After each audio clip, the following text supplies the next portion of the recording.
Okay, we're back with the reaction segment.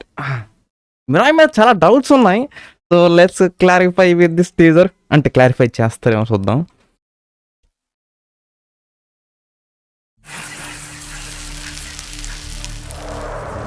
జరగబోయేది మారణ హోమం. నాన్న ఏ శిథిలం కాబోతోంది అశోకుడి ఆశయం. కలియుగంలో పుట్టిన ఏ శక్తి దీన్ని ఆపలేదు.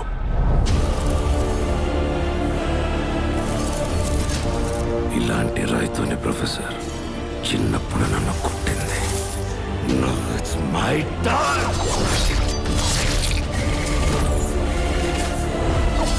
ఇది మహావీర్ రామ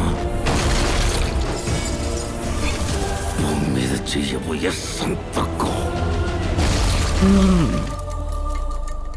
ఈ ప్రమాదాన్ని ఆపే దారే లేదా? ఆహా, ఈసారి దారి దైవం కాదు, యుగాల వెనక అవతరించిన ఓ ఆయుధం చూపిస్తుంది. అదే Mirai.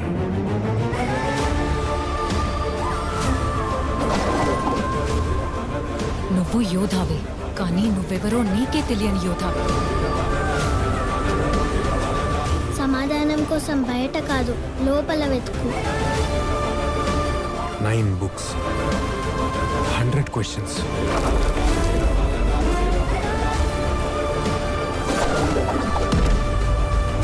One stick. Big adventure. అబ్బో అన్న, పెద్ద ప్లానే.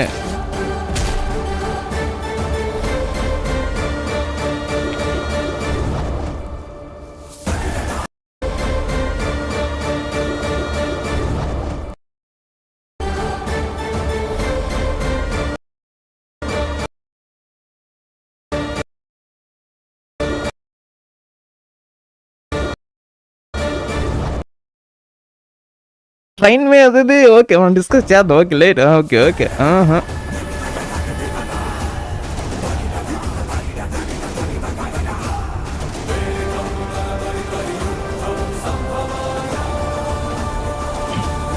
ఓకే, దిస్ సీరియల్ అనమాట. ఇంకేముందా అప్పుడు మనం మిస్ అవుతూ ఉంటాం. ఓకే, ఎంతవరకే. దాట్ వాజ్ సర్ప్రైజింగ్, నిజంగా చాలా సర్ప్రైజింగ్. ఎంత ఎక్స్పెక్ట్ చేయలేదు. సినిమాటోగ్రఫీ కానీ విజువల్స్ కానీ బాగున్నాయి. బట్ పీపుల్ మీడియా ఫ్యాక్టరీ వీళ్ళే అనుకుంటా, వీళ్ళైనా ఇంకెవాళ్ళు ఎవరు ఉన్నారా, అభిషేక్ ప్రొడక్షన్స్ వీళ్ళ. అండ్ ఏఐని విపరీతంగా యూజ్ చేస్తాను. అంటే యూజ్ చేయడం తప్పు కాదు, అఫ్ కోర్స్ యూజ్ చేయాలి, ఎందుకంటే కొంచెం లో బడ్జెట్లో మనం మంచిగా తీసుకొచ్చేయచ్చు అనమాట. బట్ నేను ఇన్స్టాగ్రామ్లో ఎన్నో కైండ్ ఆఫ్ ఫీల్స్ చూసాను అనమాట. ఎస్పెషల్ మన గాడ్స్ వీక్ కూడా ఇప్పుడు లాస్ట్లో షార్ట్ నాకు చూపించింది కృష్ణుడిది అనుకుంటున్నాను, మ్యాక్స్. ఇన్స్టాగ్రామ్లో వాళ్ళు ఇంతకంటే చాలా బాగా చేస్తున్నారు. అంటే ఆ క్యారెక్టర్స్ని చాలా రియలిస్టిక్గా పుల్ చేయడం. ఈవెన్ ది స్కిన్ కూడా, చర్మం కూడా చాలా మ్యాక్స్ టు ది హ్యూమన్ అనమాట, సిమిలర్గా అంతలా పుల్ అప్ చేస్తున్నాం. జస్ట్ ఇన్స్టాగ్రామ్లో చేసేవాళ్ళు అంత బాగా చేసినప్పుడు ఒక ప్రొడక్షన్ హౌస్ ఇంకెంత బాగా చేయొచ్చు చెప్పండి.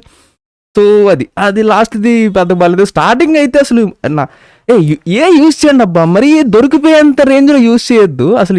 ఇదైతే అసలు టూ మచ్, ఇది ఈజీగా అర్థమైపోతుంది అసలు ఇదైతే. సో ఏవైతే బాగా యూజ్ చేశారో అది చాలా క్లియర్గా అర్థమవుతుంది. బట్ బాగానే పుల్లో చేశారు, కానీ ఇంకొంచెం చేయొచ్చు బెటర్. ఎందుకంటే ప్రొడక్షన్ హౌసే ఉన్నప్పుడు ఇంత దూరం వచ్చినప్పుడు we can do it more better.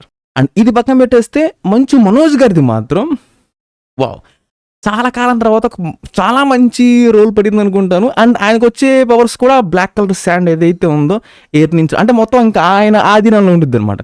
చాలా బాగా డిజైన్ చేశారు క్యారెక్టర్ అనేది, ఈరిగ్గా ఉంది, బాగుంది. అట్ ది సేమ్ టైం నాకు జగపతి బాబు గారిని చూసినప్పుడు చాలా హ్యాపీ అనిపించింది.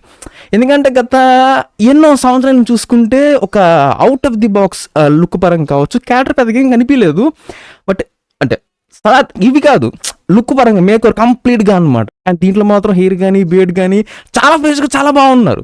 అండ్ ఆయన కూడా చాలా మంచి కీ ఇంపార్టెంట్ రోల్ అయితే ఉంది, అర్థమవుతుంది.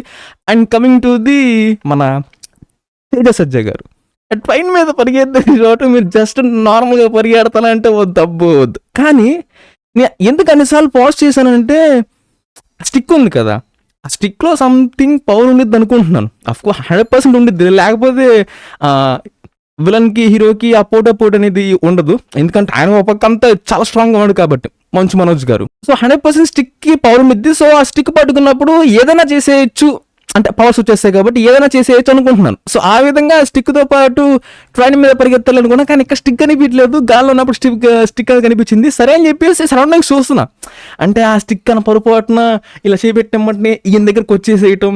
సో ఇలాంటి కైండ్ ఆఫ్ కూడా ఉండిద్దాం కూడా. అందుకే చుట్టుపక్కల చూసే పెద్ద ఎక్కడ కనిపించలేదు, లేదంటే ఇంకా క్లోజ్అప్ షాట్లో కట్ అయిపోయిందో మన థియేటర్లో తెలుసుకోవాలి. సో నార్మల్గా పరిగెడుతుంటే బట్ స్టిక్కి పవర్ ఉంది, ఆ స్టిక్తో పాటు పరిగెడుతున్నారు అని ఇలా చూసుకుంటే మాత్రం ఇట్స్ గుడ్. అది పెద్ద మ్యాటర్ కదా, అప్పుడు ఇట్స్ గుడ్. అండ్ మొట్టమొదటిసారి పీపుల్ మీడియా ఫ్యాక్టరీని మెచ్చుకోవచ్చు. లైక్ క్వాలిటీని చాలా బాగా పుల్అప్ చేశారు.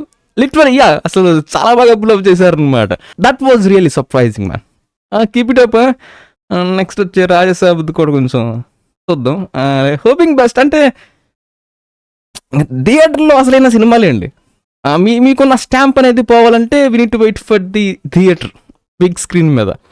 Background score is also equally good man, ఫ్రెష్గా ఉంది. అండ్ టీజర్ చూసినంత వరకు అండ్ అయిపోయినాక కూడా అంటే వీళ్ళకి ఈ క్యారెక్టర్ అనేది సరిపడదు, కొంచెం వీళ్ళకి వెయిటేజ్ ఎక్కువ అయిపోయింది అనేది ఎక్కడ లేదు. పర్ఫెక్ట్గా వాళ్ళ రోజులు వాళ్ళు బాగా స్టిక్ అయి ఉన్నారు.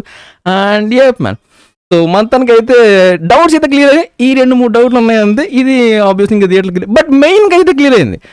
సో ఈసారి అన్న కొంచెం వచ్చేయండి, మంచిగా వచ్చేయండి. సో పని అంతే, మంచి ఇంప్రెషన్ అయితే కొట్టేస్తారు. సో టీచర్ కాబట్టి మంచి రేటింగ్ ఇచ్చేయాలి కాబట్టి. And this one goes for the absolutely pure half silver and half golden star. అంతే. మనం ఎక్కడికి వెళ్ళొద్దు, ఎందుకంటే చాలా యూజ్ చేసేసారు. అంటే ఇప్పుడు మీరు జస్ట్ నార్మల్గా ఇప్పుడు నేను 32 inches బిగ్ స్క్రీన్లో చూస్తున్నాను అనమాట. అంటే నా సిస్టమే అది అంతా. సో మీరు మొబైల్లో చూసినప్పుడు మీకు పెద్దగా అనిపించదు. అంటే నేను చెప్పేది ఇది మీ మీద ఇంపాక్ట్ చూపించడం అనమాట. నేను ఇంత బిగ్ స్క్రీన్ చూసా కాబట్టి నాకు తేడా తెలిసిపోతుంది. మీరు తర్వాత రేపు థియేటర్లో చూస్తారు, అది ఇంకా హ్యూజ్ స్క్రీన్. అంత హ్యూజ్ స్క్రీన్లో ఏఐ యూజ్ చేసిన సంగతి తక్కువ అర్థమైపోయింది మీకు. అంటే ఒక జస్ట్ ఒక కార్టూన్ యానిమేషన్లా ఉంటుంది అనమాట. సో అంతే, 3D మోడలింగ్ కార్టూన్ యానిమేషన్ లాగా ఉంటుంది మీకు చూడటానికి. సో అందుకే అంటున్నాను, ఆ వేరియేషన్ నాకు బిగ్ స్క్రీన్ చాలా క్లియర్ కనిపించింది. ఇంకా టైం ఉంది కాబట్టి, ప్రొడక్షన్ హౌస్ కాబట్టి వాళ్ళు ఇంకా మంచి క్వాలిటీ ప్లవ్ చేసేయచ్చు అబ్బా, అది పెద్ద మ్యాటర్ కాదు. సో అందుకని చెప్తున్నాను. So that's all for the Mirai Telugu teaser reaction and review. And that's it man. Subscribe for enjoy it and I'll catch you on the next one.